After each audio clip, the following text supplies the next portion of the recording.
bagaimana Lodin bisa asin karena adanya proses pelapukan batuan dari jutaan tahun lalu, aliran dari sungai, dan lain-lainnya. Nah, ayo kita simak materi selanjutnya dari panelis pertama, yaitu Rektor.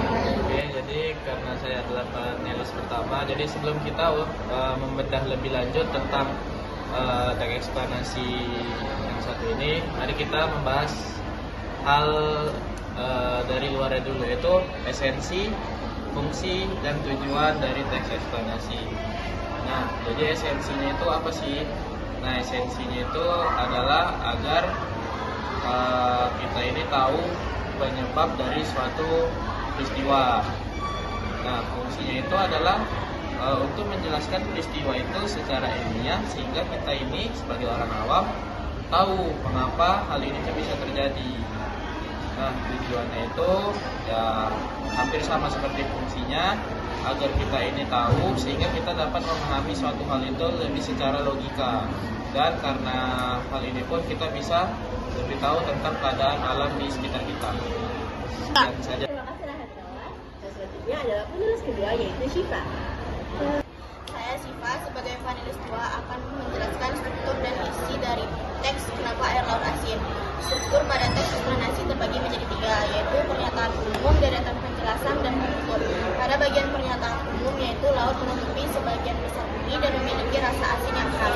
Lalu pada bagian deretan penjelasan, yaitu air hujan melarutkan mineral dari batuan lalu terbawa ke sungai sampai ke laut.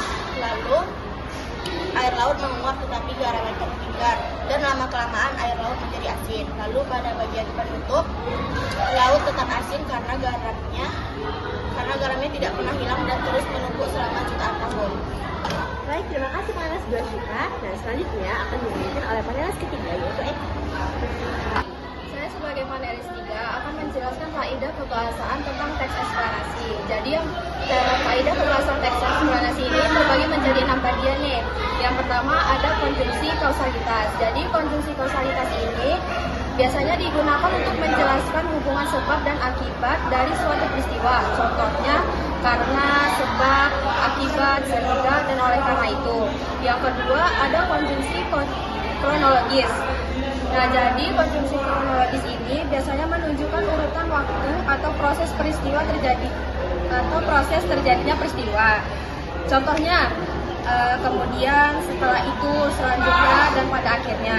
Terus yang ketiga ada kata teknik atau istilah ilmiah. Biasa digunakan sesuai topik yang dibahas, seperti topik ilmiah. Terus yang keempat ada kalimat pasif. Biasanya itu banyak digunakan agar fokus pada satu proses atau peristiwa, bukan hanya ke pelaku. Contohnya itu air dipanaskan sehingga menguap. Nah, yang kelima ada kalimat fakta. Biasanya itu menyampaikan informasi berdasarkan data atau bukti nyata, bukan opini. Contohnya itu gunung meletus karena tekanan magma dari dalam bumi. Terus yang keenam itu ada kata kerja, material, dan relasional. Jadi material ini biasanya menunjukkan tindakan atau proses fisik. Contohnya terjadi, mengalir, meletus, dan membeku. Kalau misalnya relasional, biasanya itu menjelaskan hubungan atau keadaan. Contohnya merupakan, adalah, dan terdiri atas. Itu saja. Baik, terima kasih panelis ketiga, yaitu Eka. Dan selanjutnya akan dilanjutkan oleh panelis keempat, yaitu Anda. Saya sebagai panelis keempat akan menjelaskan jenis teks eksplanasi. Terus yang pertama, teks eksplanasi sekuensial. Teks yang berisi deretan peristiwa yang sangat panjang dan juga detail. Terus yang kedua, teks eksplanasi faktorial. Teks yang memberikan penjelasan tentang konsekuensi atau dampak yang terjadi dalam suatu proses yang ada. Terus yang ketiga, teks eksplanasi kausal. Teks yang mengandung penjelasan mengenai sebab dari suatu hal yang terjadi secara bertahap. Yang keempat, teks eksplanasi teoritis. Teks yang menggambarkan atau mengandung spekulasi sendiri mengenai terjadinya kejadian alam. Baik, terima kasih panelis keempat. Dan selanjutnya akan dilanjutkan oleh panelis kelima, yaitu adalah Pandu. Saya sebagai panelis 5 akan memberitahu langkah-langkah menyusun teks eksplanasi. Yang pertama, menentukan topik fenomena yang ingin dijelaskan, misalnya kenapa air laut itu asin. Yang kedua, kumpulkan fakta dan informasi dari sumber yang terpercaya. Yang ketiga, susun pertanyaan umum, lalu sebab akibat, lalu penutupan. Yang keempat, gunakan bahasa ilmiah dan kata penghubung sebab akibat. Lalu yang kelima, baca ulang agar teksnya runtuh dan mudah dipahami. Enggak. Baik, terima kasih para panelis atas materinya. Nah, sebagai audiens, adakah yang ingin ditanggapi atau yang kurang jelas bagi materi yang disampaikan oleh panelis? Izin bertanya, kenapa air laut di bagian yang lebih panas menjadi lebih asin? Baik, saya izin menjawab pertanyaannya. Jadi, mengapa air laut itu lebih asin ketika tidak terlalu dalam? Nah, jadi ada alasan ilmiahnya. Jadi, air laut yang lebih dekat ke pesisir itu atau yang dangkal, yaitu lebih cepat untuk menguapnya.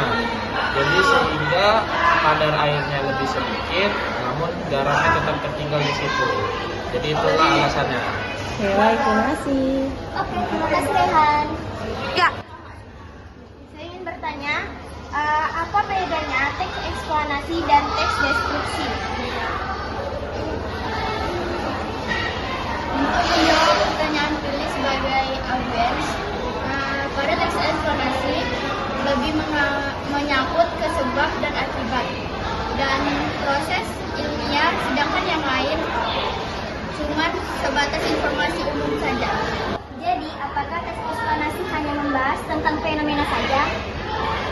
Oke, baik, saya izin menjawab. Jadi, tidak semua teks eksplanasi menjelaskan proses berdasarkan fakta dan sebab akibat, sedangkan teks lain bisa saja hanya menceritakan tanpa penjelasan ilmiahnya.